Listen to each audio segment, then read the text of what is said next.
Happy day. Here we are. Welcome, welcome. Here we are with our good friend Michael Kopf. We're here to talk about the high strangeness and the after effects. Because that was one thing that we just talked about was that you said that, everybody likes to hear about the events, but nobody really talks about what happens afterwards. How does it affect you in your daily life? And where does that leave you? You know what I mean? Um, so I guess the other conversations that we had too was about what high strangeness really is, and sometimes I think that the high strangeness can be like a lack of a better way of putting it, maybe like a bleed over effect from a dream state into reality, or maybe even having a dream and having it feel like it was real and having some sort of relationship in this reality. I mean, there's all kinds of bizarre connections that we can make with what high strangeness might mean to somebody. Right, exactly. And I just want to preface too that I'm using a virtual background, so every once in a while, if you see something that looks strange, yeah, we decided, or I decided to use a virtual background because this is a different type of show. So just putting that out there so everyone's not thinking there's something strange happening and I'm somewhere off on another location. But yes, high strangeness is very interesting, and the things that I'm going to share are my personal experiences, and some of them I have lead up stories to, and some of them tie in together. So I may jump from one story to another story just because of the timeline and how it happened. So everyone, just all I can say is buckle up and enjoy the ride. Exactly. That's what it's all about, and what we can glean from it, what we can learn from it. And there might be people out there that could even relate to some of the similarities of this ride that you're gonna talk about. I feel like that there are people that have had very different experiences to you, but they will be able to relate to not just the experiences, but it's like you said, the after effects.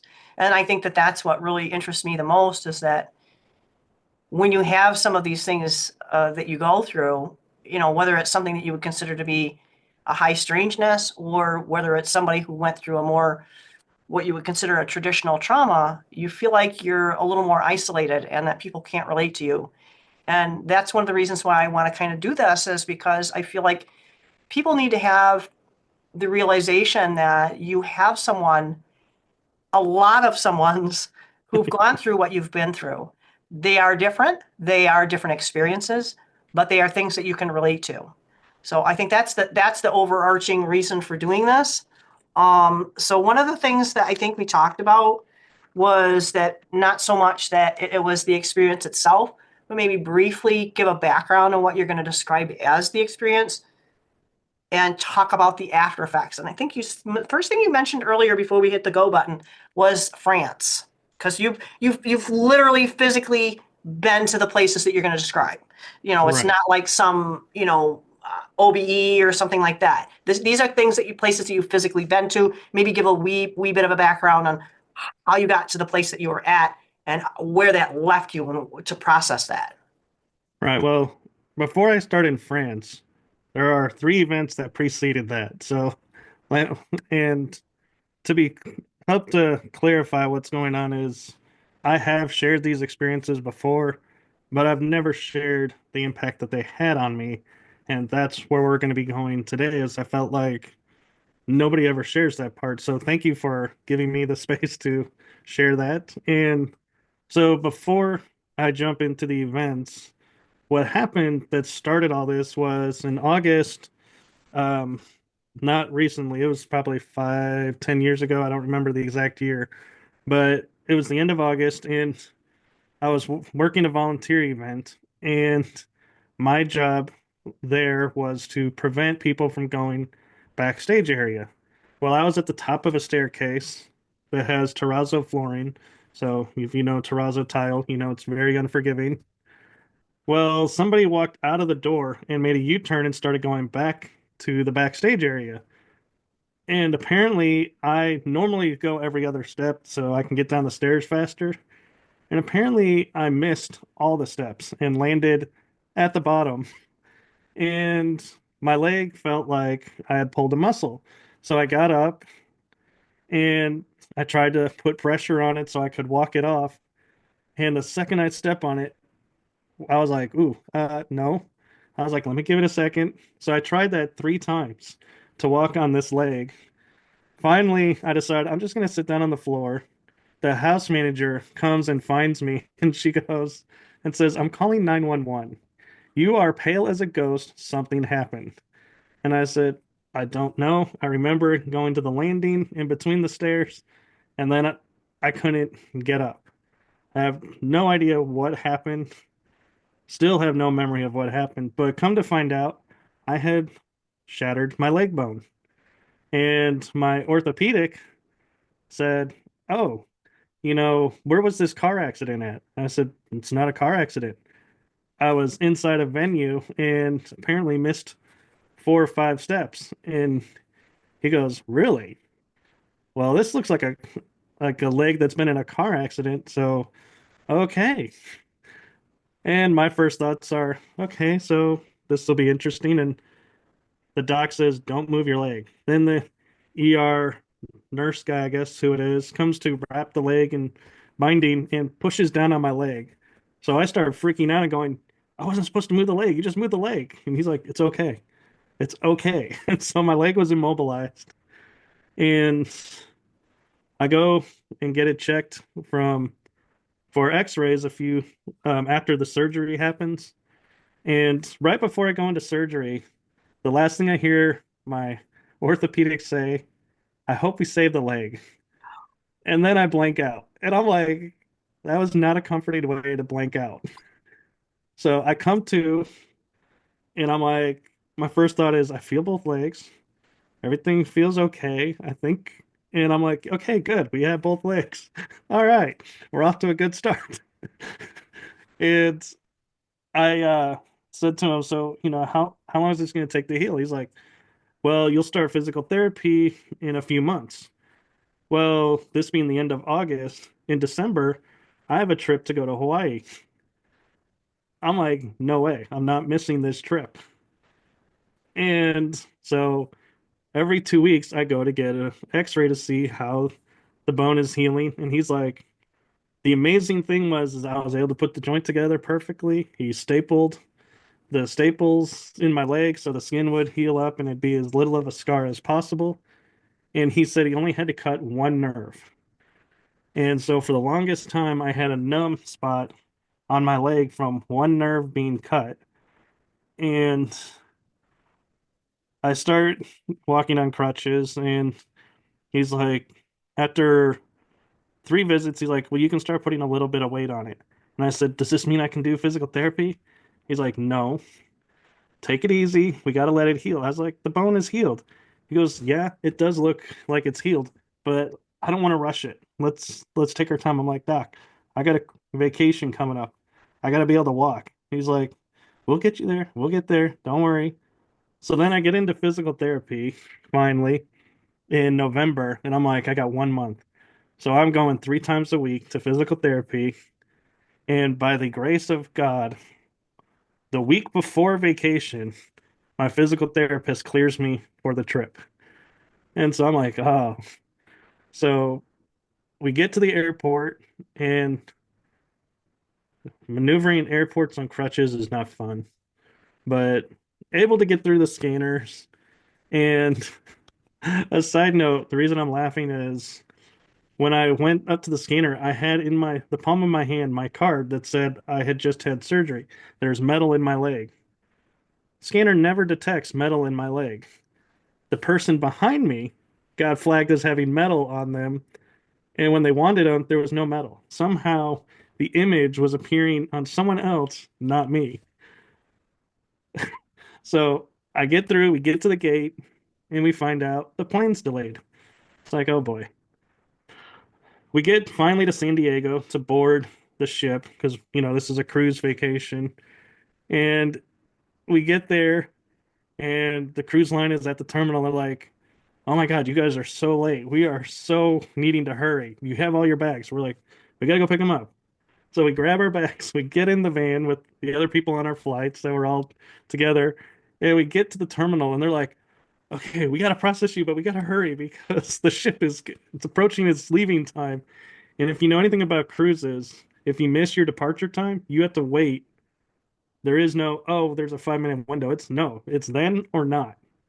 So we were like, could feel everyone staring in the terminal, like, who's holding us up?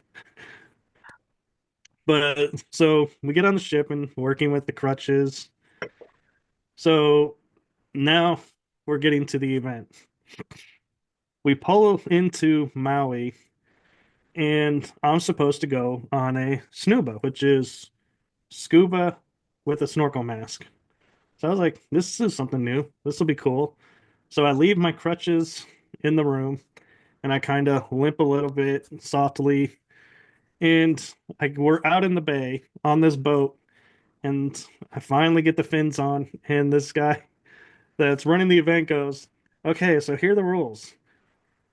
If you're pregnant, you cannot do this. If you had any surgeries within the past 6 months, you cannot do this. And I was like, all of a sudden, this guy next to me leans over and goes, don't worry, I got you. Stick with me. I was like, okay, thank you. So we get in the water and we're slowly going down into the water. You know, like this in scuba, you can't just go straight down.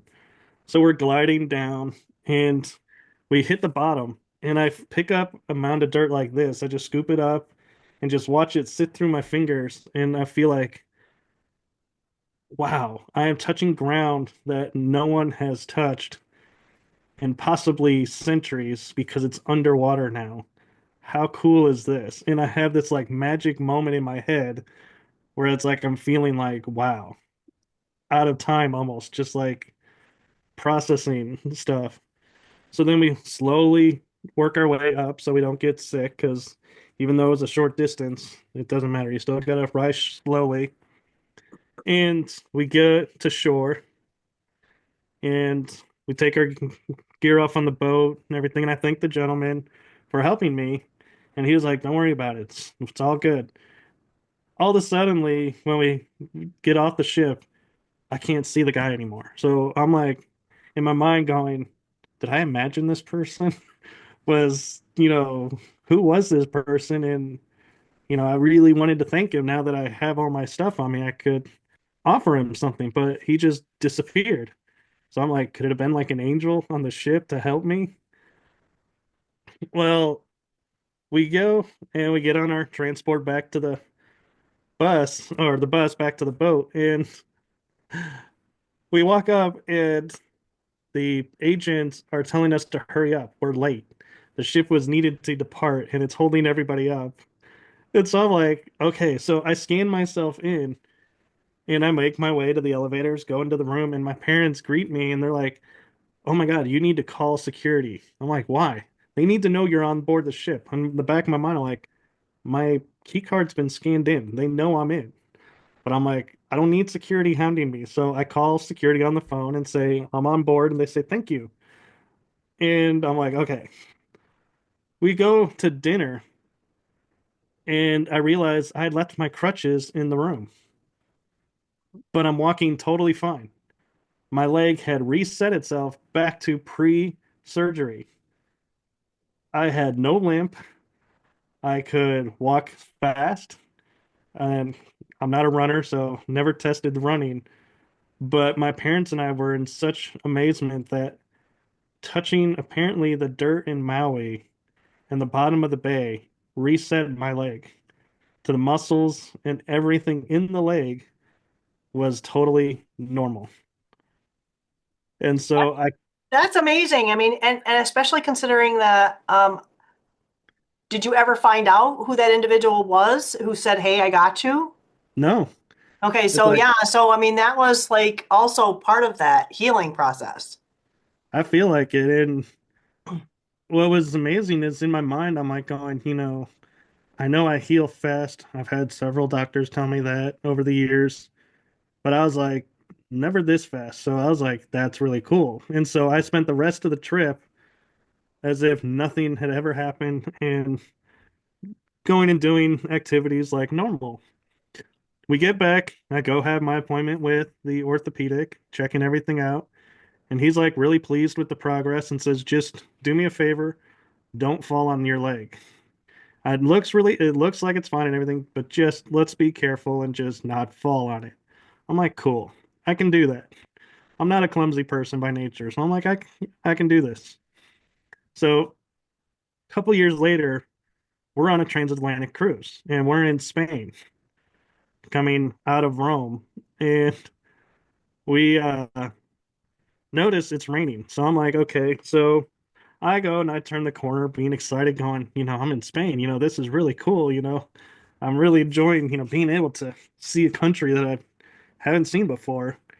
And this is the second or third port in Spain before we hit the Atlantic and the island of Portugal. And I'm turning the corner to enter the terminal when the unthinkable happens. My leg that I broke slips out underneath me, and I slam the knee on the ground because there was a metal strip that got wet from the rain, and my shoe did not get traction and just slipped out. And I was like, oh my God. My mind goes into horror because one, I was told not to fall. Two, I fell on the leg that I wasn't supposed to fall on above that. So my mind is in a panic. I'm freaking out. My parents come around the corner and I'm on the ground holding my leg. And I don't even remember if I was crying or not, but I'm sure I had the look of horror on my face. And they're like, are you okay? I was like, no, I don't know. I fell on my leg and it's hurt. I don't know what to do. So they picked me up. And unfortunately, that was the amount of the time we spent at that port. I go back on the ship, lay on the sofa, and we have a room where we can open the door and hear the ocean outside. So I'm laying there, and my mom's like, I'll go get you an ice pack. I'm like, thank you. Meanwhile, I'm like, I close my eyes because I'm like, I gotta get myself into a calm place. I'm freaking out. I'm like, I gotta calm myself so I can assess, did I do I need to go to emergency? Am I okay? What is the status of my knee? Well, as I have my eyes closed and I'm listening to the waves, all of a sudden it gets very quiet. And I'm like, I don't hear the waves. So I must have zoned into a sleep state. So maybe this is the body's way of trying to heal itself at the time. Then I hear this really loud, booming voice out of nowhere says, who are you? And I go, I beg your pardon? And it repeats, who are you? And I go, I'm Michael.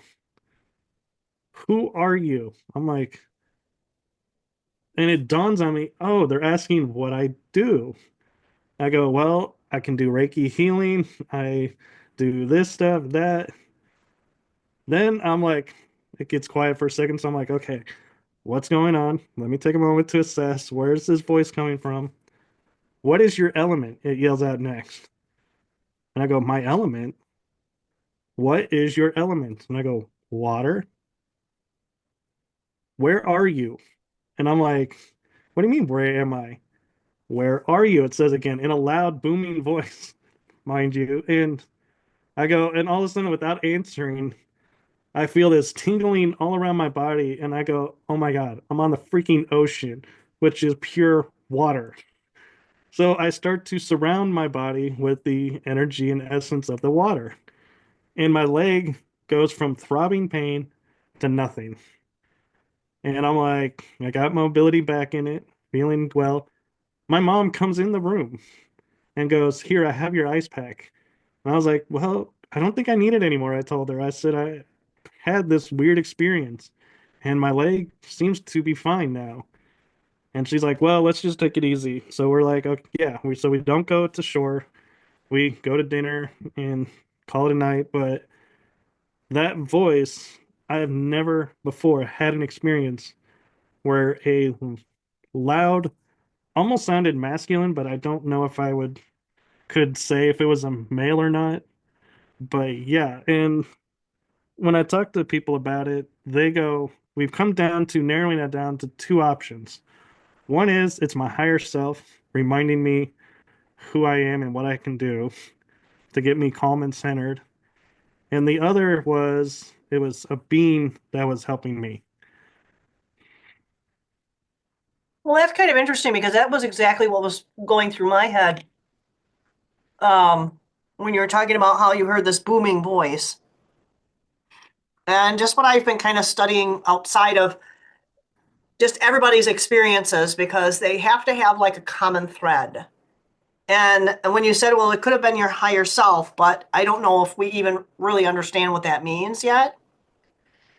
Um, it's almost like when you mentioned that I don't it's like a guide who might know more, have a higher, and I hate using higher, lower. I don't like the word ascension. I like the word expansion because it gives a better, I think, connotation of where we're at and what we're trying to figure out where we're at and who we are.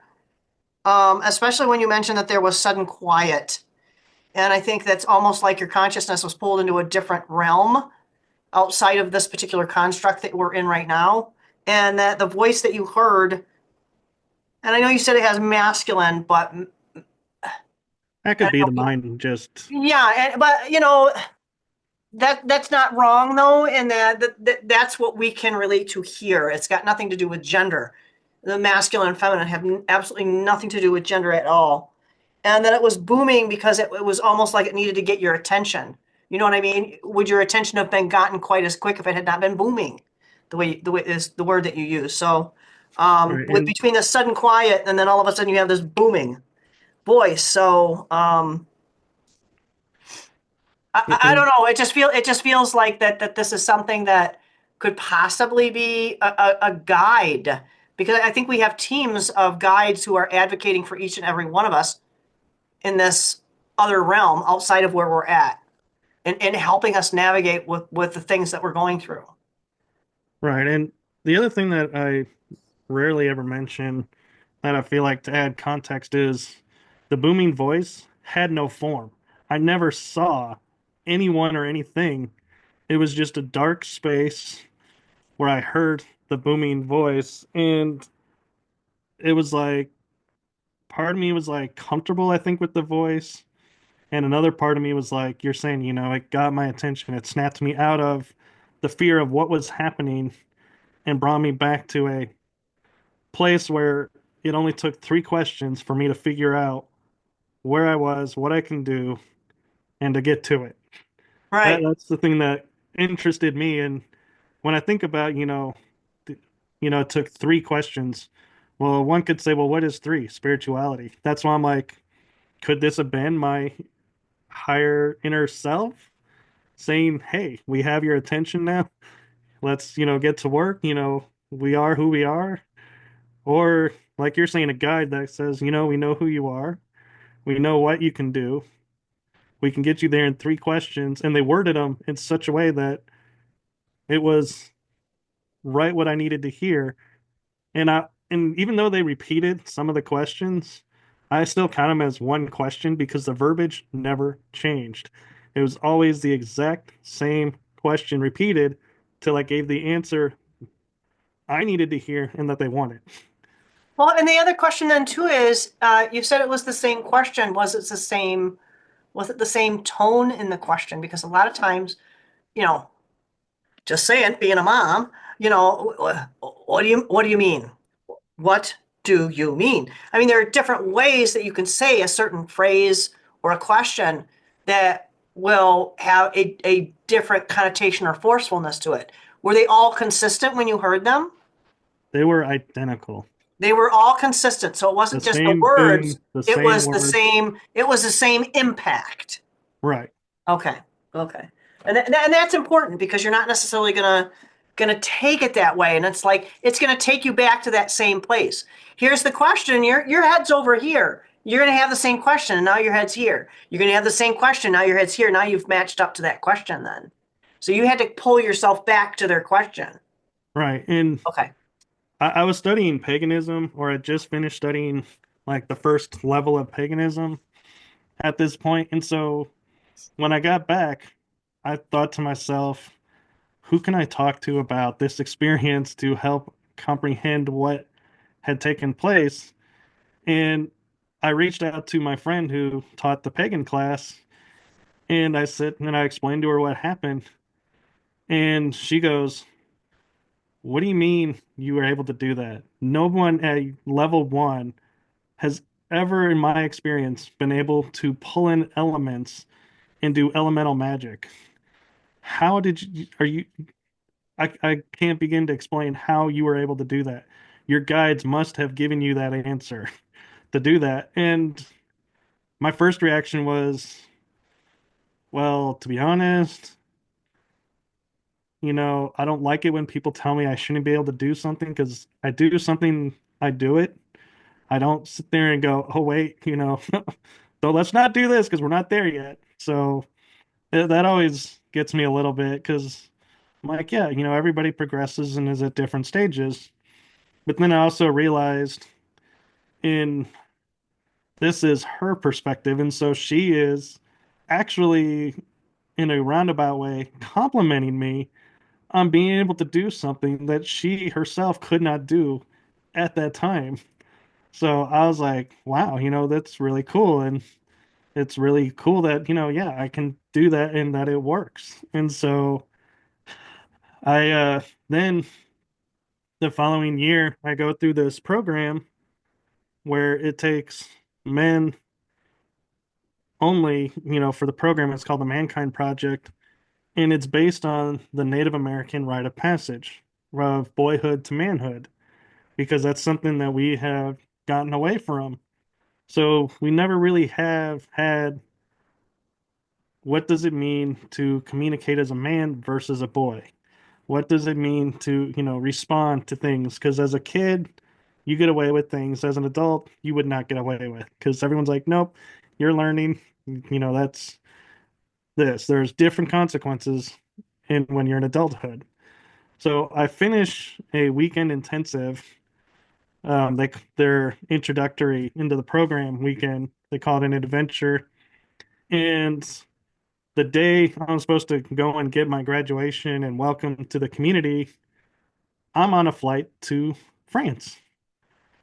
And so I'm like emotionally processing things and everything. And so we go, and this is where I have the experience with Rennes Chateau, with seeing a lady in white.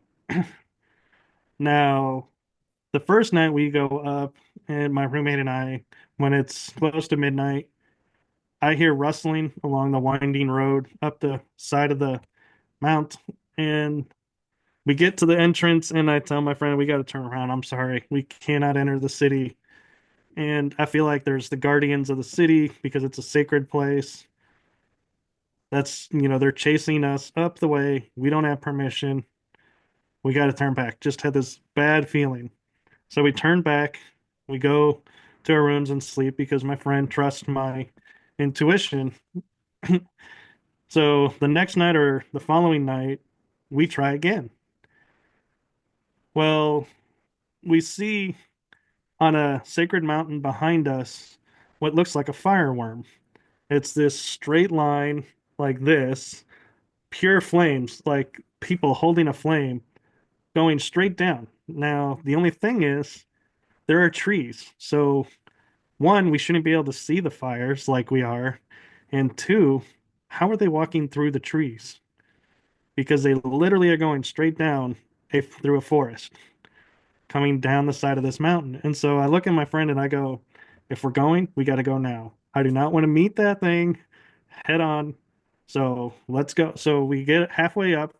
We stop, sit on a bench on the side of the winding road, and we look, and it's still coming straight down the mountain. And it's moving at the pace as if people were walking or slightly running, towards us, not, really fast, but it is making progress. And so I'm like, okay, we got to go. And I'm noticing at the same time, I don't hear the rustling that we heard the night before. So I'm like, it's okay to enter the town. We can enter the city. We're good. So we get there, we take photos at the entrance, and we get to the edge of the mount where the Tour Magdala is right behind us. And we look out, and behind all the sacred mountains are these bright white lights. And we're like, is that a city there? And I'm like, I don't think that's lit up from a city. And we turn and we walk and we take pictures at the tour. Then we go behind the tour to walk on the outside of town, and we look down and there's a city below us. And it's got like these dim yellow lights periodically shining through it. So in my mind, I'm like, what's behind those mountains must be a base of some kind because they are way lit more than this town is. And that's a big town down there. So the lighting should be more there than on a mountain. So don't really know what's going on with the mountains yet. But we turn and my friend hears something that says, I'm going to go check it out. I said, all right, I'm going to keep walking, just, we'll catch up. Well, he disappears off to my left. The tour Magdala is on to my right. And I'm walking on this path and I look up and this lady in white just floats across the walk. Not even taking steps, literally just floating across, looks at me, goes into the tour. And just as she enters the tour, I hear a voice behind me that says, "It was nothing." And I turn and my friend has caught up with me. And so I'm like, huh, this spirit distracted my friend so I could see her go across. And I go, "Did you just see that?" And he's like, "No." What'd you see? I was like, "Nothing." It's like my mind was like, "No, I must have just imagined this." So we start walking, and right in front of us, on the edge of the path that's like a great distance ahead of us, is this hedges. Well, there's like two red lights like right here. And I'm like, "You see that, right?" And this time he does. He goes, "Yeah, I see those eyes." And I'm like, "Yeah, and they're red." He's like, "Yeah." I'm like, "I don't want to meet what's down there." And he goes, "Neither do I." So we take a few more steps and we see the eyes are still there. We turn, go back into town on a short path, and we find ourselves at the entrance. And we're like, okay. We then go down the path and go back to our rooms, go to sleep. And this is where the fun starts. The next day, we are at Pouvet. There's a big thing about the Castle Pouvet that says there's a story that if you see this lady in white, you are marked for death. And I'm like, holy crap, I saw a lady in white last night. And I'm like, what do I do? I'm marked for death now. And in my mind, I go, I can't tell anybody because one, nobody's going to believe me. And two, I don't want them putting themselves in harm's way to try and prevent this spirit from getting me. So I spend the rest of the vacation in France watching every step, thinking, where is this lady going to strike? Oh When is my she going to strike? gosh. And I'm telling nobody about this experience because I don't want anybody to go through heroic measures or any measures to try and save me because I couldn't live with the fact if something happened to them, trying to prevent something from happening to me. I was like, I'm the one that's marked. I'm the one that's got to deal with this. I'm not putting anyone in harm's way.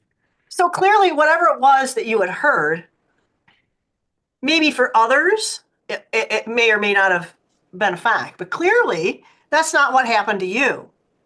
But this, and again, we go back to how the reason that we started all of this conversation was that how that affected you, Yeah, how that affected you moving forward, because this is something where, like you said, that even today you kind of look back and you can kind of go, ha, ha, ha, didn't get me, nanner nanner noo noo. I mean, however you want to look at it. The point is, when you were going through that, that was like a holy cannoli. Am I going to survive this trip? exactly. And we're going to all these sites that are Cathar, France, which just has to do with Knights Templar, Mary Magdalene being in France.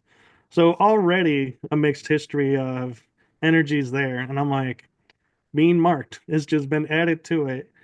And we're going through. And one night, my roommate and I end up getting into a fight.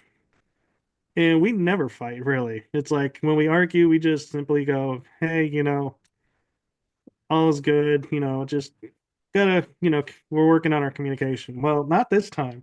This time, I'm like so upset. I storm out of the room, go down to my friend who's leading the tour, And she takes me into her room and she's like, and she knows from a friend of mine who went through the same thing I went through when we left.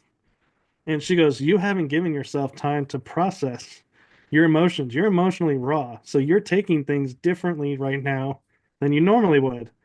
He doesn't know that you're in this state. So you guys have to, figure out how to talk about this and everything. And I'm like, well, yeah, and we're in France. We're roommates. How do I figure this out now? Because there's no break for us. Like, no, I can go here, you can go there. We'll meet up later, talk about it. Well, he comes in and she explains to him what's going on. And he's like, I'm sorry. And I was like, yeah, I'm sorry too. I shouldn't have snapped. And we start our normal healing process and we mend our friendship and everything and understood what was going on. And meanwhile, at the same time as all this is happening, I'm still processing I'm being marked. So that is on my You're still mind. thinking about that lady in white and the death threat, basically. Right. And so I'm like on edge with that. Him that hitting me up over something. Yeah, it was like that's why I think I reacted the way I did was because I'm already stressed thinking about Right. this and how can I Get prevent over this it, or what. Michael. Come on, give me a break. But we then get home and 6 years later, I call the lady that was leading the tour on the phone and I said, I have something to tell you. And she goes, what? What's going on? What is it? We're good friends. You can tell me anything. What's the trouble? And I said, in France, the night before we went to Beauvais, I saw a lady in white and she looked at me and I looked at her and she goes, okay. I said, do you remember the sign at Beauvais Castle that says a woman in white is a omen of being marked for death? And she goes, oh my God, Michael, why are you now telling me this? Why didn't you tell me then? You've been carrying this? I said, yes, I have. And that was the first time I had spoken out loud this had happened. For 6 years, I kept myself quiet, thinking if I say it, she'll know where I am, she'll know she has me, and may make her move. So I was in this mind warp for 6 years, keeping quiet about this event because I didn't know how to handle being marked for death. And come to find out later on that there are two women in white doing paranormal studies. One is, yes, an omen of death, and another is just a spirit could just be a spirit. So I'm like, well, crap. Does that mean I spent all that time freaking out over nothing? And then on top of that was I go, she never actually, now that I think about it, reacted to me looking at her. She may not even have noticed me and was looking off in the distance like she heard something when she was walking by in her time. Right, So maybe I was never ever marked for death. right, And it's just, that's one of those moments where it's like I look at it and go, not having all the facts and being afraid to talk to someone about them right. really created the detriment. And I let the fear take control until finally a day when I was like, no, I'm no longer letting the fear control me. I'm taking my power back from it and now getting this other opinions and talking about it and going, yeah. So it's like this is one of those moments where I feel like this is why we need to share the impact because other people may experience something thinking, "Oh my God, this is horrible. I'm not I'm not supposed to see these things.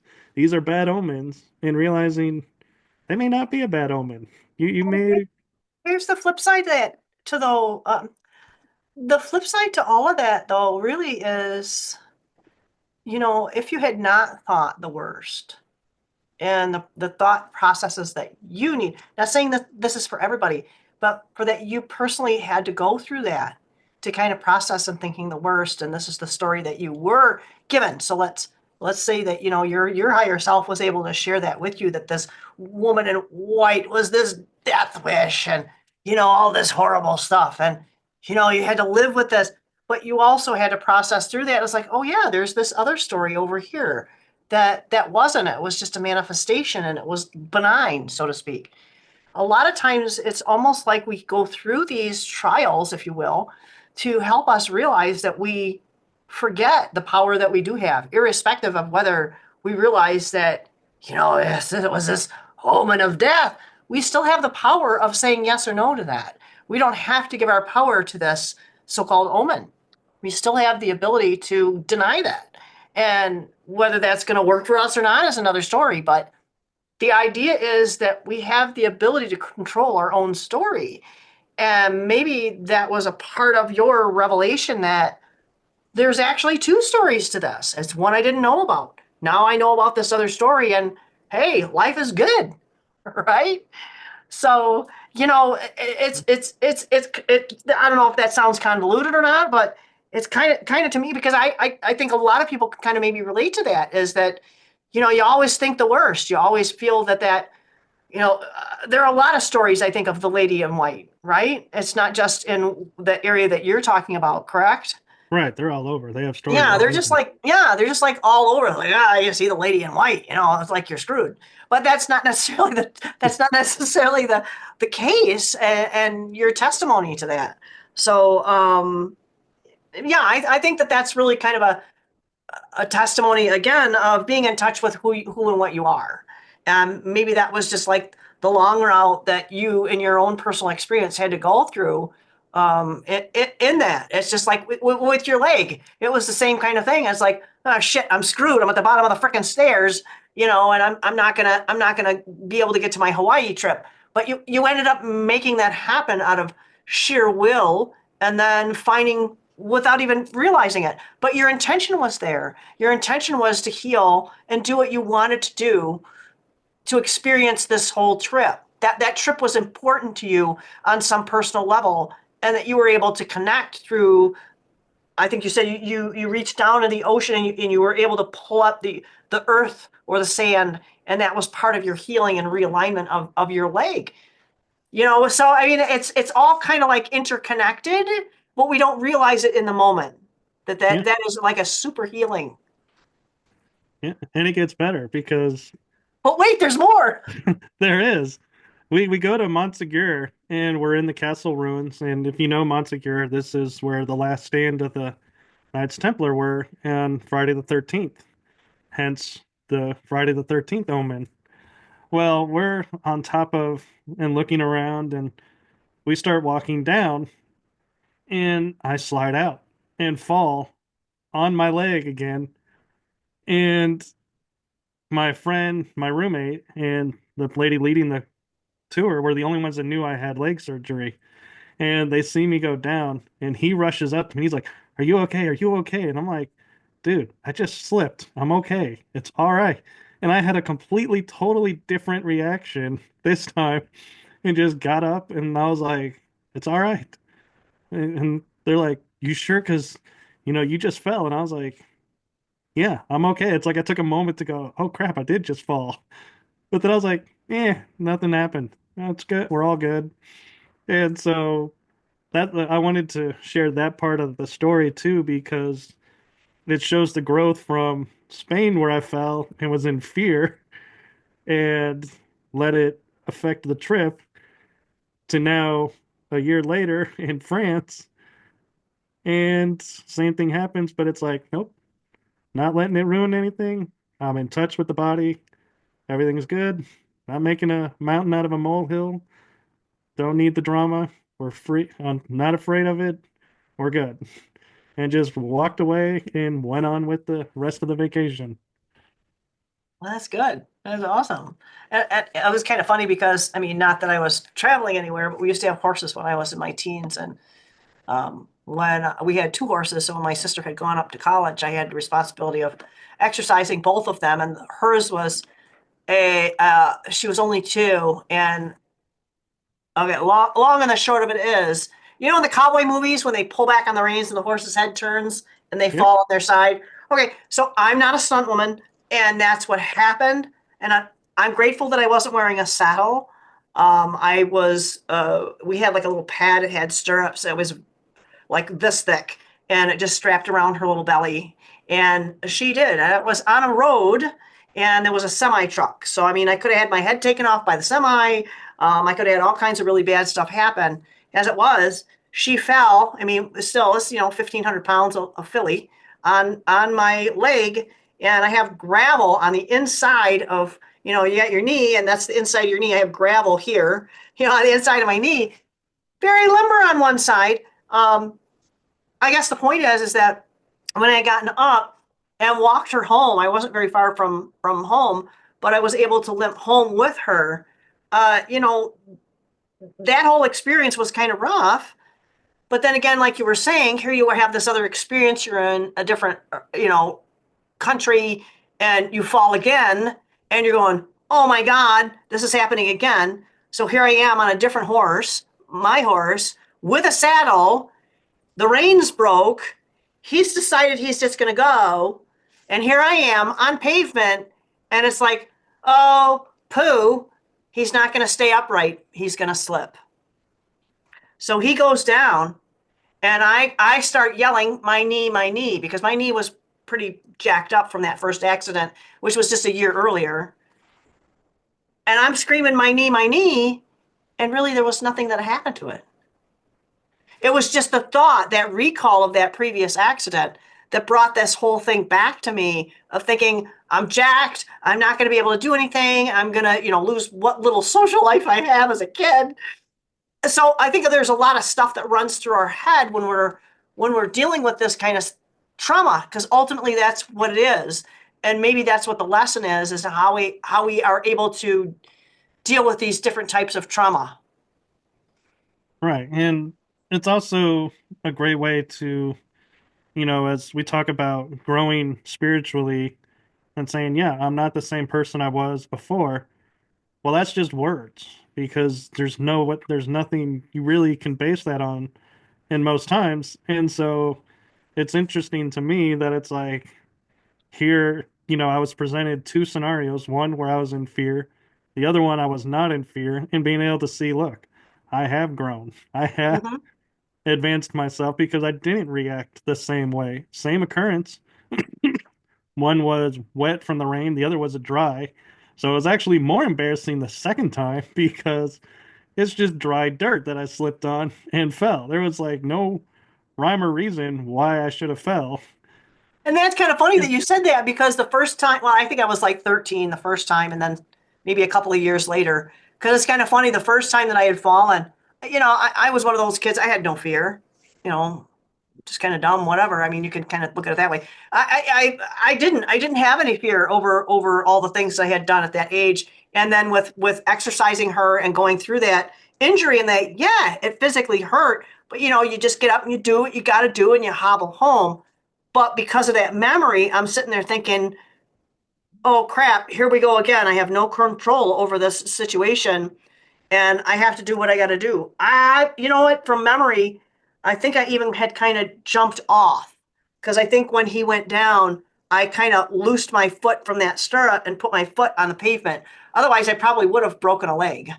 And again, it's like in that moment, I think that it goes beyond our ability to even comprehend what's going on around us, and that's possibly what was going on around with you, that you may not have realized the intervention that you had the benefit of, that you felt that was part of who you are, that may have influenced your reality and where you are right now. Does that make sense? It does. Okay. So yeah, so all those experiences were all intertwined because they all had to do with the leg, so to speak, in some ways. And the next experience I had actually occurred on my birthday. And I was on a trip in Egypt where a friend of mine that I had known for 20 some years was leading the tour, and I got to meet his wife and his friends, and I was like, this is really cool. And they were all on this river cruise together, and every night when we would sit down to eat, the first night they were like, man, we're kind of sore from all the walking and everything. Not sure how we're gonna do this. And I was like, well, do you guys need energy work or anything? And they go, well, yeah, but do we know anybody? Does anybody? And I was like, I do Reiki. And so the first night I went around to a couple of the people, including my friend's wife, and did a little bit of Reiki. And I could feel the difference of it because, again, I'm on the water because I'm on the Nile. And so I could tap into it. And so I'm like, okay. The next night we're at dinner and a few more people are like, "Hey, Michael, can you do some energy work on us too tonight? Because we're..." So it ended up becoming the nightly thing was we eat, do a little energy work, call it a night, get up the next day, go on whatever our adventure is. So we arrive back in Cairo, and the day of my birthday, we're set to go to the Great Pyramids and enter the King's Chamber of the Great Pyramid. And I'm like, this is so cool. How many people can say on my birthday, I was in the pyramid in the King's Chamber? And when we go, you enter towards the bottom of the pyramid. And I mean, when I say towards the bottom, it's kind of almost halfway between the midpoint and the bottom is the entrance. And it's a weave pattern. Apparently, I like going to places that have weave patterns on one side. But so we get there and they say you can't take anything inside the pyramid. And we're like, that's a weird thing to say. So I had this vest on that had all these pockets and everything. So a friend handed me two stones that she wanted to take in. And I said, don't worry, I got you. And I walk up and they're like looking at me and they go, okay, you got to hand them over. And I was like, what? He goes, we know you have two things on you. And I'm like, how did they know? I still to this day cannot explain how the guys knew I was sneaking something in because it didn't show. It was like there was no way you could see anything. And so, me being the honest person, I unzip, pull it out, and hand it to him. And my friend and I are looking at each other like, oh man. Well, the tour guide walks up to us a little bit later and goes, can I see your hand to my friend? And he put them in her hand and said, don't tell anyone. And so she got to bring them in because her desire was to charge these stones with the energy of the pyramid. So it was like, we're not looking at doing any ritual or anything. We just wanted to energize. Well, we start walking in and we start walking up these stairs, and we get to a point where we're on our hands and knees to crawl up. And we get to the top, and there's this little itty bitty sliver of an opening. And when I say little itty bitty, I am about probably a couple inches shy of rubbing both shoulders against the edge of the wall of where the tunnel of what you go through. And the way you go through is you put your arms through first, grab the other end, and pull yourself through. There's no room to get on your hands and knees. You literally have to drag yourself across into this space. That's the King's Chamber.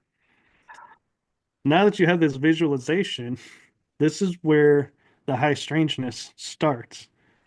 There's a solid piece of black obsidian, bottom of a sarcophagus, no lid, just the bottom part, carved out. And I mean, the edges are all smooth. There's no glue marks, nothing. And I'm looking at this and going, that thing is about 100 times bigger than the opening I just crawled through. How did that get in here? And so when we think about, we always assume the pyramid was built from the bottom up. Well, this would have to be actually built from the top down because how else would this huge object be in a room that had only one door that was 100 times smaller than its widest point? So there's no way it could fit through there. So literally, I'm like, my mind goes, wow, they had to build this room first and then make the pyramid shape on the way down. That's even more impressive because you're starting at the point where it's like, okay, if you messed up, it's okay. You can probably hide it because nobody's going to be up this close and checking everything. So there's a little fudge room. But to go down just surprised me. So we go, and my friend that's leading the tour says, "Okay, I got a tuning fork.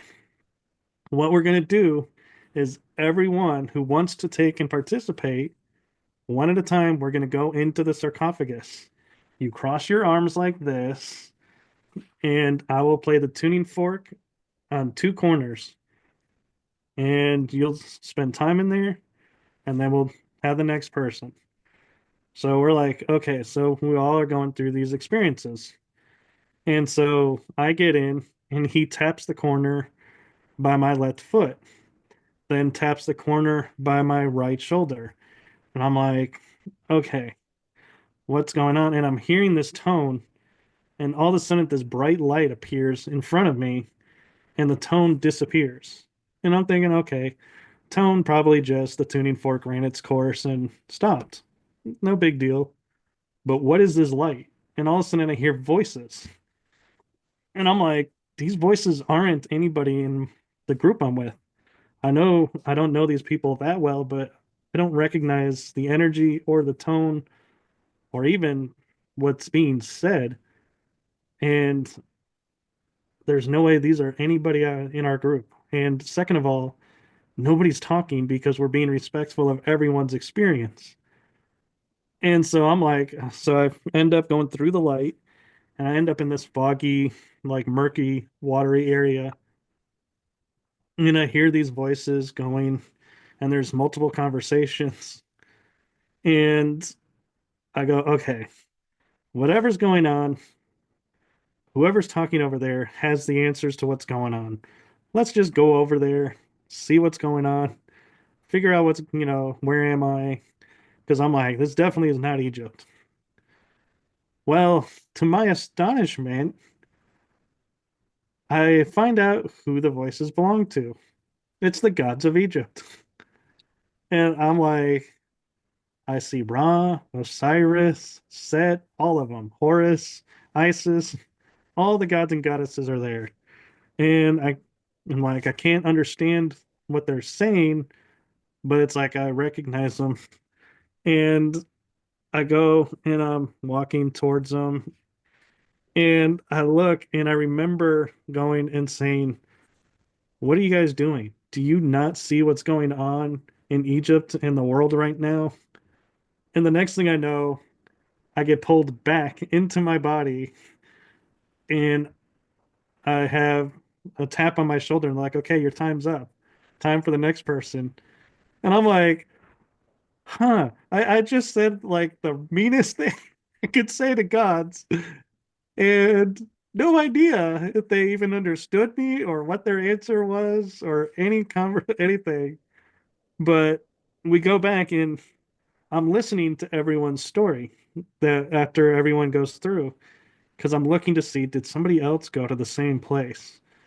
Especially after me. I'm like, if they went after me, did they go, who was that jack off that came here and had the audacity to speak to us in such a vulgar manner? And I'm like, because that's where my mind was. I was like, I didn't have a chance to like smooth things out. I'm like, I'm thinking, yeah, my tone might have been perceived as aggressive towards the gods. And everybody had totally different experiences attuned to themselves. And so we're like, that was really cool.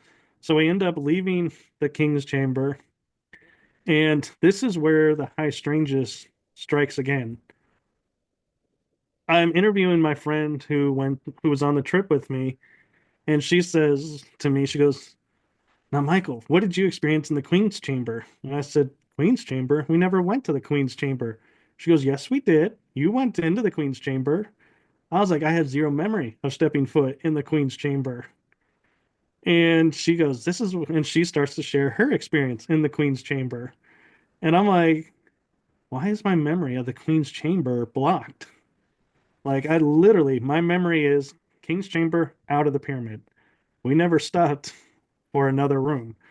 And so that to me is like, usually means I had an encounter or something happened that prevented me from having recall of this moment. And so I started to think to myself, well, maybe the fact that I had this incident with the gods in the king's chamber, processing all of that, didn't really pay attention and didn't really, kind of went through the motion of the queen's chamber.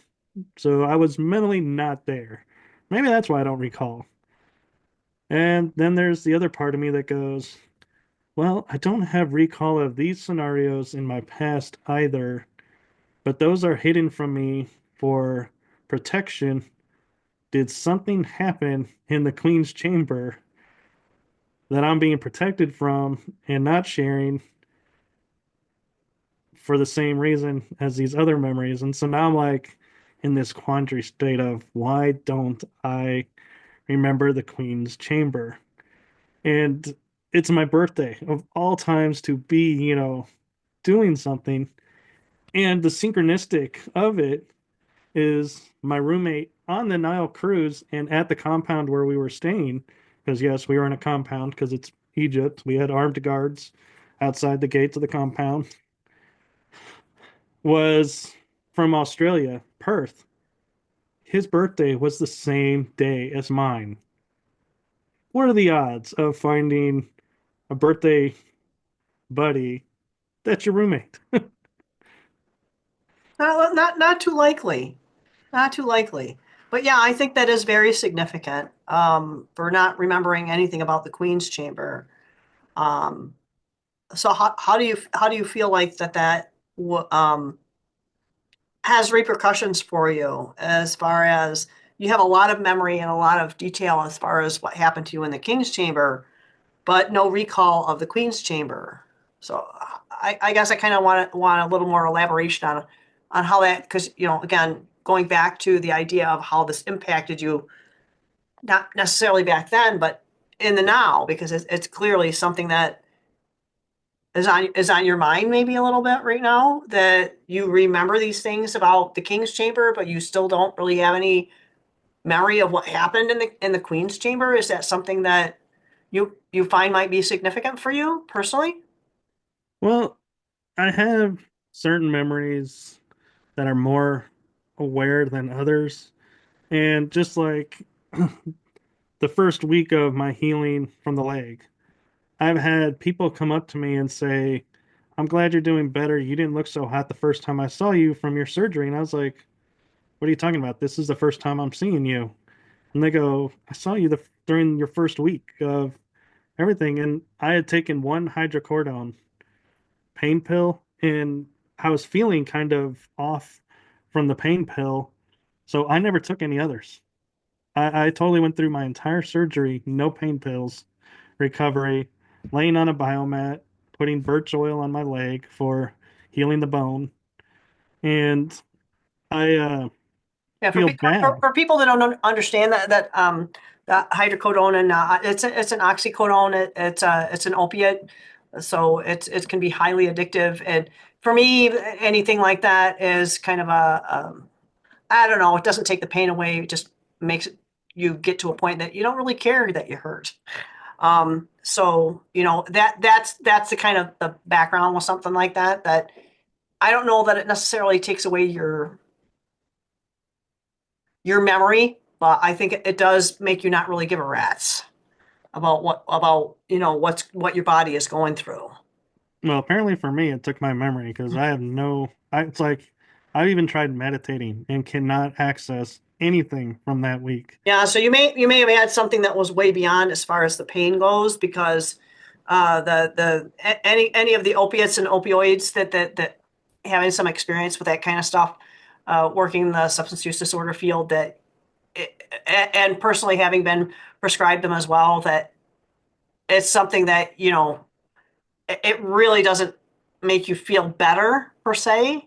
It affects that part of your brain that tells you, yeah, if I have this, I'm gonna feel better. But when you're taking it, not so much. So it's kind of like a dichotomy sort of a thing. So it's unusual that you would lose your memory over it.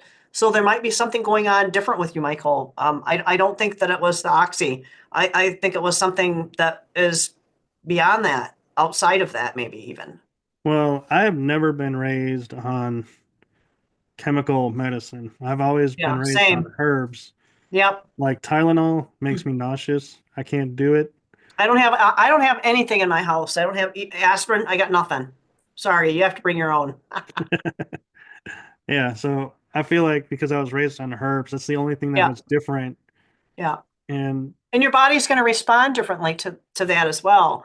So, I mean, this I'm might not be a little saying that. divergent to that, but it's again, it's what your body is more receptive to. I haven't had sugar in my house, but so for years. So if I have something with sugar in it, I have a really bad reaction to anything with like sugar or refined sugar. I'll get like hives and this whole sinus thing as a result of having something that had sugar in it, refined sugar. So, everybody's going to react a little bit different to that kind of thing. Some people can sit there and eat donuts and bread and all kinds of crazy stuff and not have it affect them. And it's like, no, I don't do candy. I don't do any of that stuff. But if I did, this is what happens. You just get sick. Yeah. But yeah, and I find it the most interesting thing about the Queen's Chamber incident is if she had never said anything, I would never know I missed it. My Right, memory is so precise of one point to the next that whoever weaved it in such a way that I didn't even notice a piece was taken out. And right. so that's the thing that catches my awareness and is like something else had to happen because the only time I've ever had memories like that are on like the astral plane or when I'm out of body. So somehow, some way, I apparently went out of body, perhaps in the Queen's chamber, and have no memory of what I did or where I went, unlike the King's chamber. So it's like almost like the King's chamber was okay for me to remember this. I needed to remember this. Queen's chamber, they're like, okay, we're gonna do this, but we don't want you to remember. Is it that they didn't want you to remember, or maybe that you weren't quite in a place to fully process it? I don't want to say accept it because I think that's not an appropriate way of looking at it, but maybe even fully integrating or processing what you were exposed to at that given point in time. Do you know what I mean? I mean, even today, if you had access to, and I'm sure you do. I mean, if you looked at maybe, well, asking what happened during that period when I was in the Queen's Chamber, is that something that would be beneficial to you? And maybe that's part of it too. That is that something that would be helpful to you to have access to. Do you know what I mean? And I do. And the strange thing is, my friend, when she was telling me this, I said, well, I'm sure, everything was voluntary. And I probably just said, no, I'm dealing with this from the King's Chamber, processing this. So maybe I'll skip this room and go on, just head out.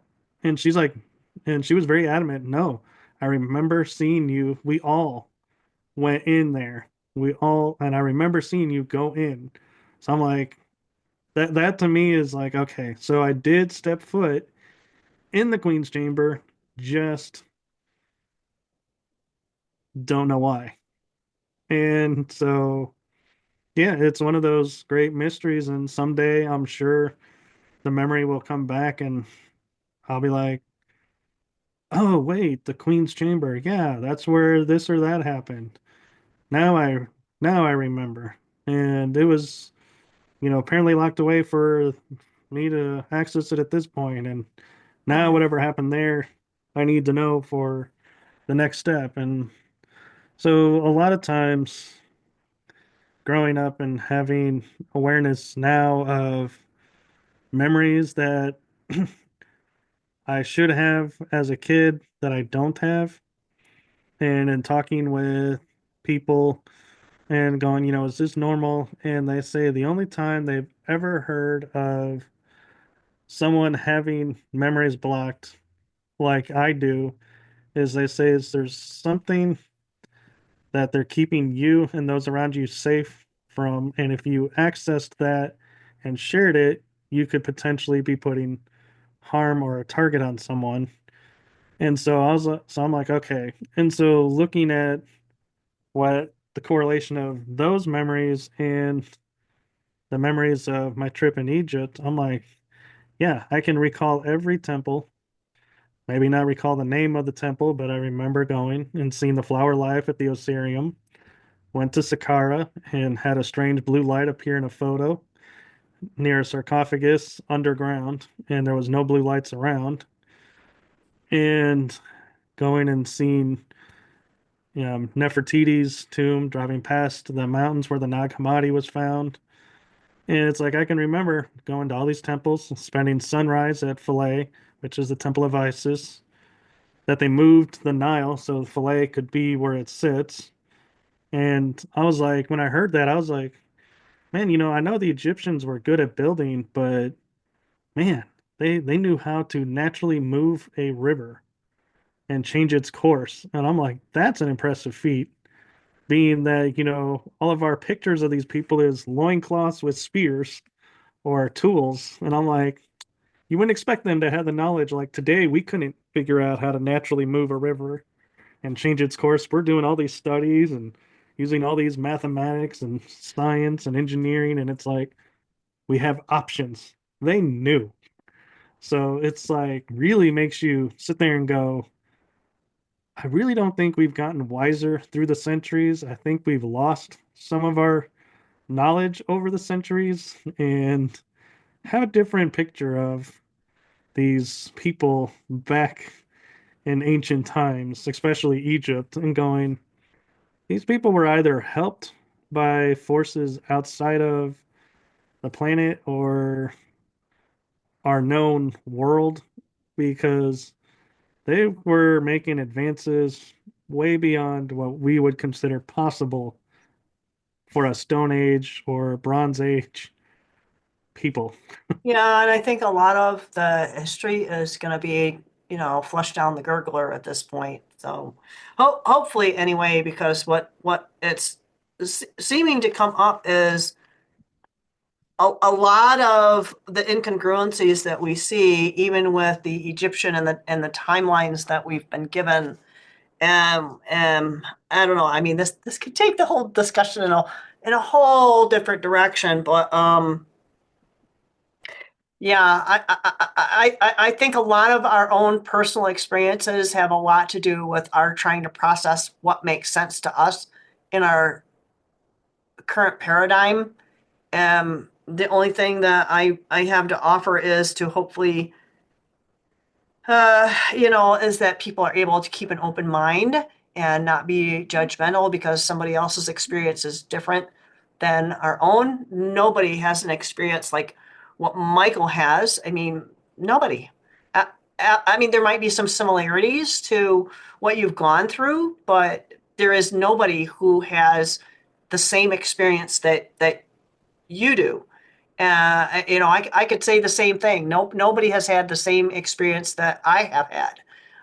It doesn't mean that there aren't similarities, but yeah, I mean, it's just that uniqueness part that we have to offer to each person that's going through it. And it's like you said that a lot of the after effects that you've had.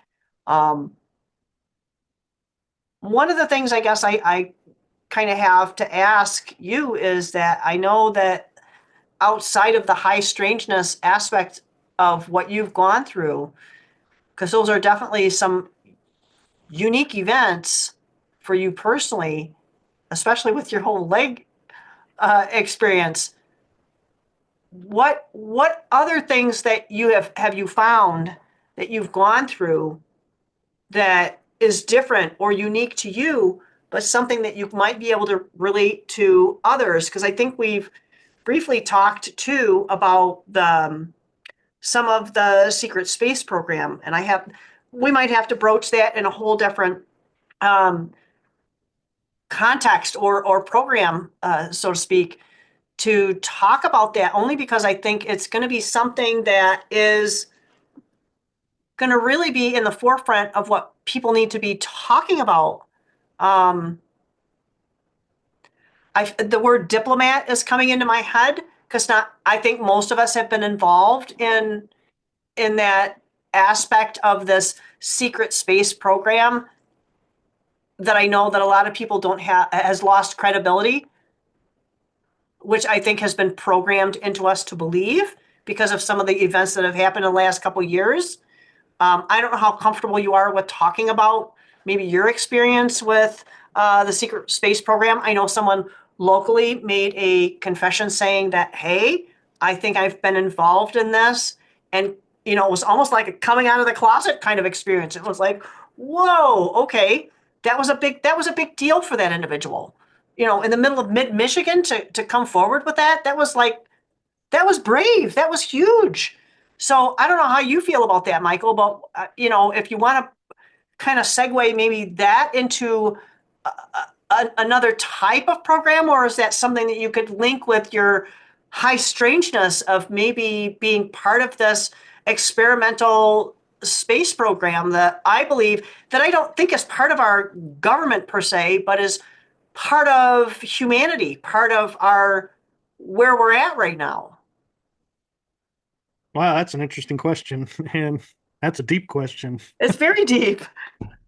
I would say for me personally, the fact of going through these experiences, when I heard Tony Rodriguez sharing his story in person, I could not only feel his truth, but it's like I could see it on him. I could it's like it resonated.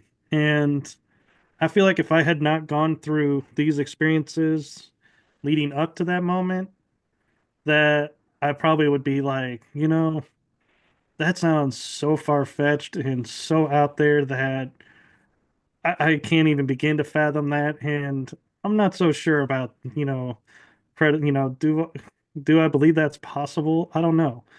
But because of my experiences that I had, my interpretation of that was, well, your experience was at 10. That sounds awfully close to my experience at 2. Could I have gotten it sooner? Does the age matter? And it's like it started me going, wait, what other similarities do I have to your story that now makes sense? And it got me talking to other people about the secret space program and hearing their experiences and giving me the courage to say, hey, look, I had this when I was growing up. Is that something that sounds familiar to you? And they're like, no, but what you're describing. So, for example, when as a kid, we draw pictures and we have imagination. And I'm not saying, everybody's imagination is something else. I'm saying for me, one of the things I would draw when I was not in school drawing an image for a teacher, I was just drawing to draw. I would show a mountain that has no doors, but inside the mountain was a level where there were aircraft, where there was ground craft, and I'm like, this looks like a military base, but there's no doors. And to me, I was like, I don't know why I'm drawing this. And I just would set it aside and be like, you know, whatever. But I would draw it frequently, but not to the point where I would be like, oh my gosh, what's going on? But then hearing Tony's story triggered me to remember, oh my gosh, I drew a picture of a mountain base that has no doors. And so when I had one of my guests, Arkeem, on, and he was sharing his stories about being in the programs and what he went through, I had the courage to say to him, did you ever draw a mountain that had a base in it with no doors? And he kind of laughed and he goes, well, Michael, you got to understand these people use portals to transfer back and forth. So there wouldn't be any doors. And the only way you could know that there was a base inside of a mountain is you were there. And I was like, and in that moment, it was like, holy crap, this is real. And it's like you had that aha moment of, okay, I'm not making this up anymore. And I'm not just imagining, this is reality that's been taken out of my mind. And now I'm slowly starting to piece together, going, huh, so if that's real, is this now real, this memory? And is this memory tied to this? or something else. And so you start to go through this process of weaving and going, almost learning what are real memories and what are programmed memories. And when I say programmed memories, I'm not meaning memories that were put in my mind to cover up something else. It's memories that were actually tied to work in the programs. And so that's the tricky part for me, is because I grew up kind of a little bit different than most people in that I was raised free to choose what I believed. So I went down the metaphysical path. So things like astral travel were second nature to me. I never was told you can't do that. Never told these, things that you're dreaming aren't real, that they're real. And that's really cool that you can do that. Well, now I have to figure out, where do they fall? Were they mine, or was I doing something else and remembering bits and pieces of like a mission somewhere? Right, and I think the complexity is too is how much of it is our will to travel somewhere and how much of it is a programmed command, if you will. Do you know what I mean? It's kind of It like is. there is that free will aspect in all of it. But then again, people talk about, well, I like to astral travel, and it almost sounds like it's in some form of entertainment. And I guess that's how some people look at it. I don't look at it per se that way for myself, but it's more of an experience, I guess. There are weird memories that come up for me. I even have, without getting too graphic, memories of being a male gladiator. Um, and yeah, I mean, there's just some really weird things that can come forward. And I guess in our own reality of where we're at here and now, it starts getting really, I don't want to say it's not convoluted, but it gets really complex.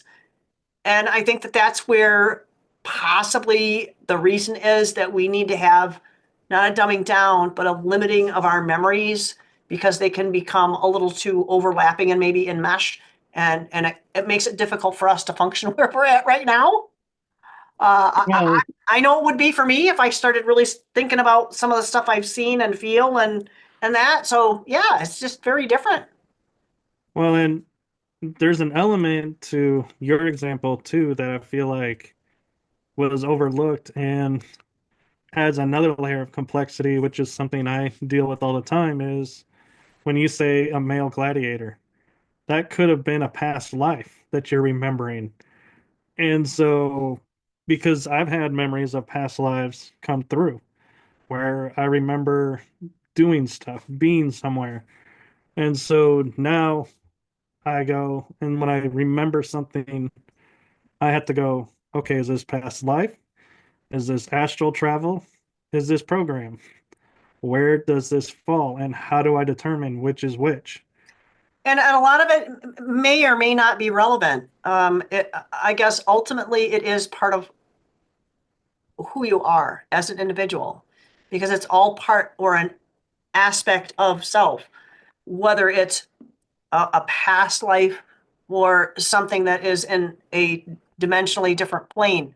It's all the same, I guess, ultimately, because it's all part of who you are. And does that make sense? Because It all, does.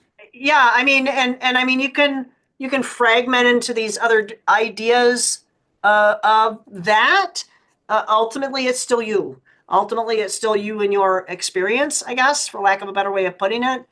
Um, Well, and the one thing that I think is two things for people to understand about the secret space program is, one is everybody wants tangible proof, and not everybody has that. no. Not everyone's going to be able to get records that shows I was in this program, that program. And the second part is that I feel like makes it even trickier to navigate is, for example, Tony Rodriguez worked in the lower levels of a ship. He was crew. He didn't go off world to other planets doing stuff. He was like a slave, basically, a servant on a ship, janitor, so to speak. Then you have people who are pilots of ships, people who were soldiers that were in certain compartments and then would go and do their thing and hang out there. Nobody really interacted with everybody. So there's no common ground to where I can say, geez, I feel like I was this. And everyone's like, oh, yeah, you would have been like with this person over here doing this. Everybody is unique and stays in their own field. So it makes it really hard to go and say to someone, hey, I think I was in the programs because I have memories of being on a ship and doing this, because that person may never have been on a ship. So they're going to be the wrong person to ask about a ship. But everybody is in different places doing different things. And so there's no way, unless you get lucky and find somebody who was on a ship and goes, yeah, the ship you're describing is really familiar. And did you see anybody? No. Well, if you were on these levels, then you may not have. So being on these levels where I was, we did this or that. And so everyone's experiences are different. Well, so we can actually put this into a real 3D reality. All right. So I live in a fairly small town, and there is an independent grocer. And I go to that grocery store, and yeah, I'll see the same clerks a lot of times, not always. I will almost never, I can say almost 99% of the time, I will not see the same shopper. So even though I'm going to the same grocery store, I will not see the same shopper. So if you think of it like that same scenario that you just gave, that you're not going to see or know the same individual working in that particular arena. I'm not going to see the same shopper in that particular store ever. And I've been going to that same store for how many years? And I know somebody who lives there who is just north of town and I'm south of town. And I work with this individual and I have never seen them in 8 years. I have never seen them in that store. So if you kind of put that in perspective into a different realm, if you will, if you're looking at that from your SSP perspective, I ain't gonna see the same shop guy, the same pilot, or the same anybody, even the same freaking janitor. I'm not gonna see the same guy. I'm gonna see somebody different.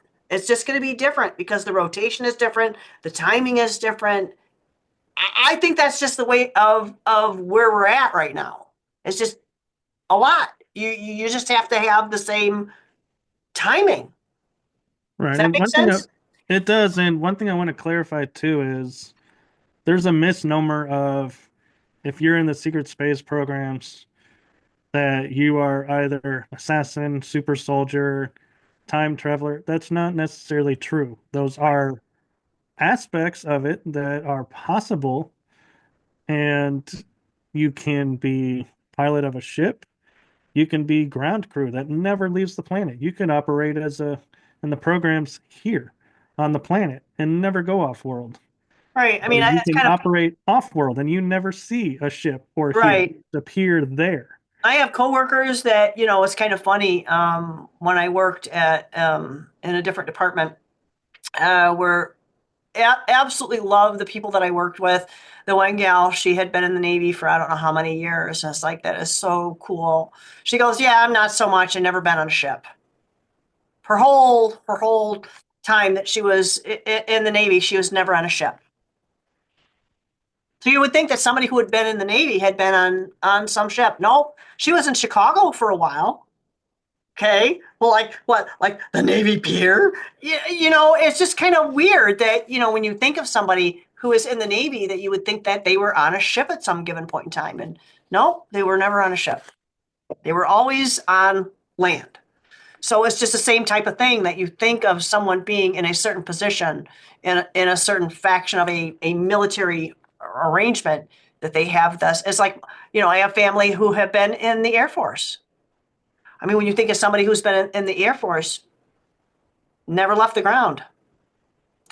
They were always on the ground, never in the air. They were always on the ground. They were part of the military. They were part of the Air Force Police. They were always on the ground. So we have these concepts of and constructs of things that I think that go outside that realm, and I don't think that the secret space program, I think, also has different aspects to it. I don't I would like to learn more about it. I would like to talk to this Tony Rodriguez. I would like to talk to as many people as possible. I want to talk to the local gentleman here as well. I think he has a lot to offer to help people heal from some of the shenanigans that have been going on as far as raising people's awareness as as to what's been going on. Right. And there's three terms that are thrown around a lot in the program community. And real quick, I'll just give a little explanation of, and the first one is MyLab, MILABS. Those are military labs where the military takes someone, schisms, programs them for something, and your program is run through one of the branches of the military. So they're classified as a MyLab. Now, SSP is Secret Space Program, which could be MK Ultra, could be MK Delta, could be a number of programs. That one is a generic term that pretty much covers everything outside of the military, meaning you could be Hollow Earth, Inner Earth, extraterrestrial based. That's the Secret Space Program, SSP. Solar Warden is kind of falls into that category, even though it's run by military, but it's more of a protective force than a yeah.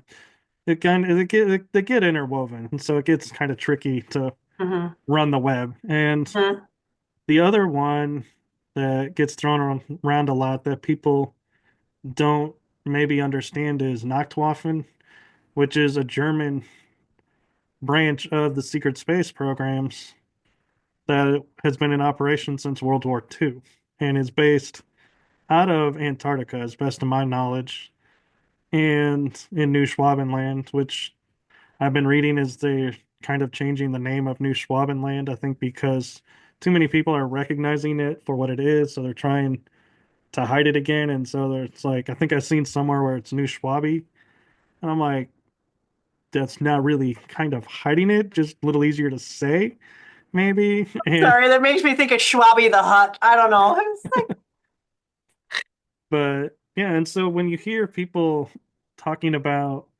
different aspects, if you were to meet someone who says, "Yeah, I'm MK Ultra," and someone who is my lab, chances are these people have never crossed paths. So they're not going to recognize each other. They're not going to know each other. So that's another facet of layers into how they keep everything such a secret. And when you think about how our military works and government works, everything is compartmentalized. yeah, You can have several layers of officers on a ship, and the lowest ranking officer only knows what pertains to his field. The officer above him knows his field plus the one below him. In case he gets hurt, he steps in, takes over until they get a replacement. That's how the chain of command in the military works is the higher the rank, you know your level plus the levels below you. You never know the levels above you until you make that rank. So like a colonel or not a colonel, sorry, a lieutenant will never be an admiral and do what an admiral does. That just never will happen. Now, a lieutenant can be in command of a ship for a small, like, cruise, like a cruise into port to decommission. A lieutenant can do that because you're only driving the ship from point A to point B. You don't need a true captain to do that. The true captain is on board during times of crisis because they know how the ship operates in a wartime versus just everything's turned off. So you don't have to worry about a missile firing or a gun firing because they're all deactivated. So that's why the ranks are the way they are. And if you think about it that way, that's why people in the programs don't necessarily know, like, for example, me being, let's say I'm a pilot, I'll know what the ship looks like, I'll know how it operates, and I'll have familiarity with how many people could be on the ship. Could there be military being transported on this ship? Because some ships are designed for that. Some ships are designed to escort like a command crew for a quote diplomatic meeting. You don't take a military force on a diplomatic meeting. So the ships are smaller. Or it could be like in the terms of Star Trek, a shuttlecraft, where it's just you're dropping the command crew off to the ship from the planet surface. So that's where pilots don't necessarily know everybody either because every ship is different. The shuttlecraft pilot may not know how to operate the ship that transports the military men to the surface and back because it has a different function. So it operates differently. It's bigger. It has more mass, where the shuttle can weave in and out. So piloting it, very different. Yeah, and I think too, a lot of times as far as information goes, that has to be siloed for protection of the individuals that are either probably more than likely below, lack of a better way of putting it, but those people that don't need to know. And I think that that's that lack of transparency that people don't like.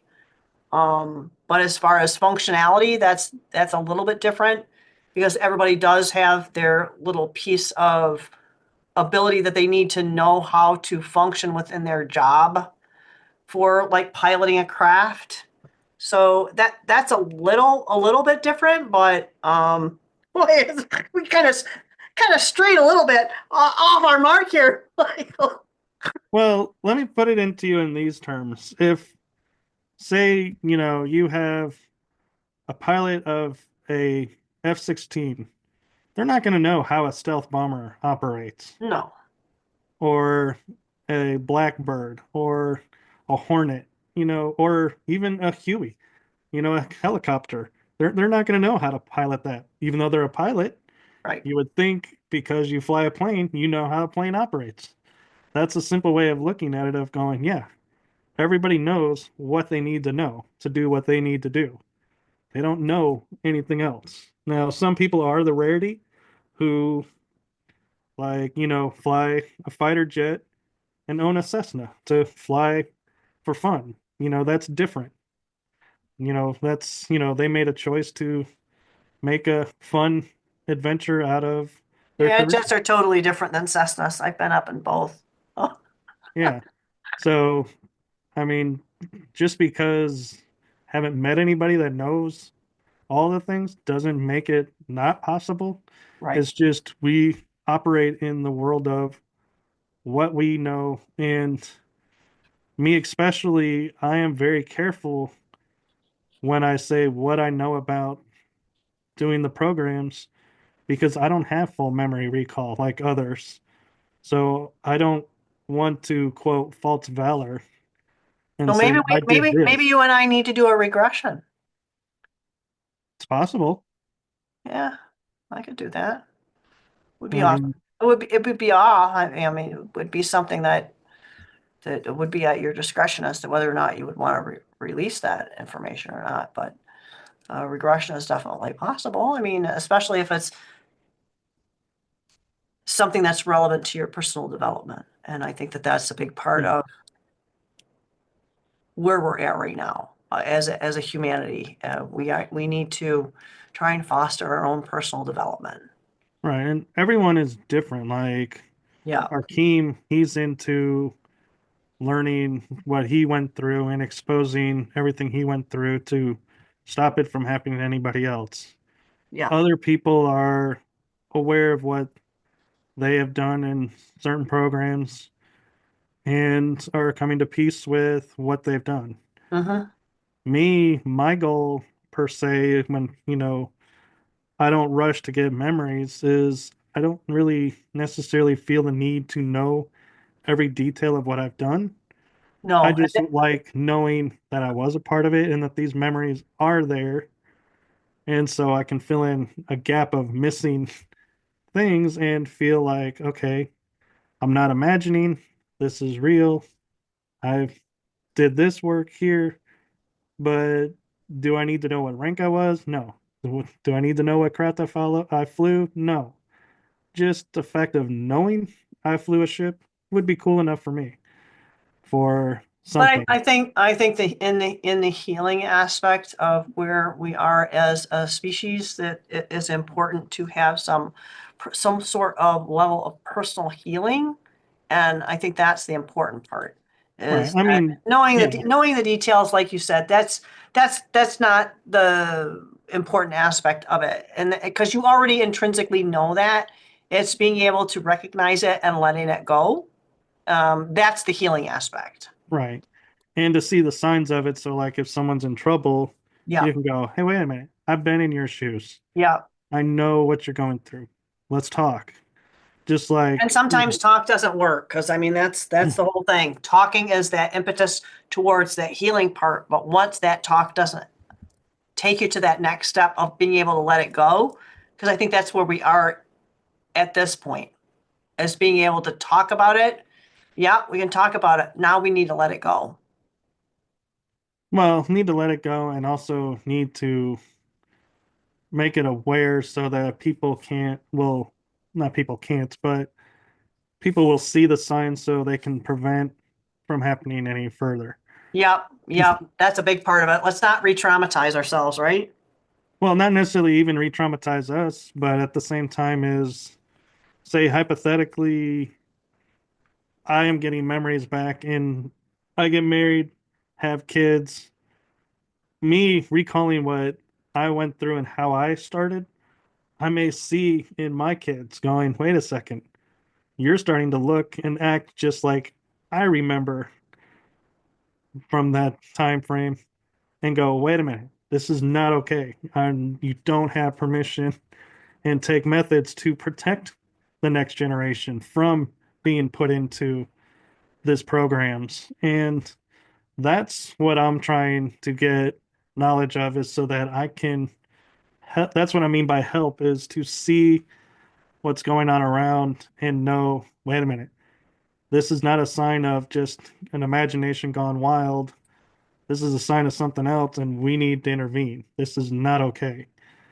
Versus, yeah, if a kid's seen a bunny rabbit hopping around in space, that may just be, a kid, with a wild imagination of a bunny hopping in space. But if a kid is going, like, example of drawing pictures where there's bases inside a mountain, I can go, wait a second, this is not imagination. This is something else we need to be aware of and take action, to intervene and say, wait a minute, Yeah, you don't have permission to do this and bring an end to this whole right. covert, underhanded dealing. Right. I think it's the beginning of exposure. I know people like to say disclosure, but I think it's more going to be an exposure. You know what I mean? So Yeah. anyway, all right, we've been going on for a hot minute. I'm going to put all the links in the description box below and the recording and same for myself. Um, Michael's on all kinds of stuff. I am not. Uh, and again, I will have all the descriptions and links in the description box below. And we'll see everybody later. Thank you ever so much. Hey, before you go though, you can see both of us on the B system now. Yeah, I can't make it to this Sunday. I committed to being on Typical Skeptic, so I'm gonna have to miss it unless I can, we end up ending early. I don't know. Usually Rob likes to do it for like an hour, but it's Rob's always a lot of fun. We usually talk like Hmm. for a half an hour before and like at least like a half an hour or so afterwards. So we'll see how it goes. Rob's a lot of fun. He Um, is. but yeah, I always have a lot of fun. That one time that we did, I think the first time we talked for like 3 freaking hours, and I can only post like an hour of it, and I had to like cut it. There was a lot of really dicey stuff. We have so much fun. Anyway, Yeah. thank And what? March 12th, you're going to be on my series. Yes, I forgot about that. It's video, right? I'm not It keen on is. this whole audio thing. I like the video because I'm kind of kinetic. So, I mean, if you want me to read cards, I'll read cards. Whatever you want me to do, Michael, I'll do. I'm at your mercy at that given point in time. But thanks so much. I appreciate you. And again, I'll have everything in the description box below for both of us. And everybody have an awesome day. Have a great weekend, everyone. Bye.